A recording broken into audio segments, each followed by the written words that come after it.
అన్ని ప్రాంతాల మీద ప్రభుత్వానికి సమానమైన న్యాయం ధర్మం ఉండాలి. ఇక్కడున్న రైతాంగం దిక్కు లేక గత్యంతరం లేక కాలువలు రాక ప్రాజెక్టు రాక భూగర్భ జలాల మీద ఆధారపడతారు అధ్యక్ష.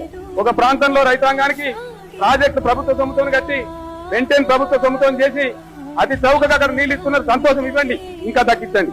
రైతులు దేశానికి అన్నం పెడుతున్నారు కాబట్టి వాళ్ళకి సాయం చేయండి, మాకు ఇచ్చలేదు. కానీ వాళ్ళ దగ్గర ఎంత తీసుకుంటున్నారో తెలంగాణలో కూడా అంతే తీసుకోవాలని నేను డిమాండ్ చేస్తా ఉన్నా అధ్యక్ష. తెలంగాణ రైతాంగానికి వ్యవసాయానికి ఫ్రీగా పవర్ సప్లై చేయాలని చెప్పి నేను డిమాండ్ చేస్తా ఉన్నా అధ్యక్ష. ఇది న్యాయం చేసినట్టు అవుతుంది తప్ప ఏం గొంతెమ్మ కోరిక. My demand is right demand. ఏ నాటికైనా సరే ఇదే ఓల్డ్ అప్పర్ కృష్ణా ప్రాజెక్టు నుంచి మహబూబ్ నగర్ కాలువలు రావాల్సిందే. తెలంగాణ ప్రజల వాళ్ళ న్యాయమైన హక్కు సాధించుకొని తీరుతారు అధ్యక్ష. ఇది చరిత్రలో జరగబోయే సత్యం, మీరు చూడబోతారు. హరిహర బ్రహ్మాదులు అడ్డమచ్చిన, ఈ తాత జేజమ్మలు అడ్డమచ్చిన, మీ కండ్ల ముందే పాలమూరు ప్రాజెక్టు కట్టి ఇక్కడ లక్షల ఎకరాల సాగులోకి తీసుకొచ్చి చూపిస్తాం.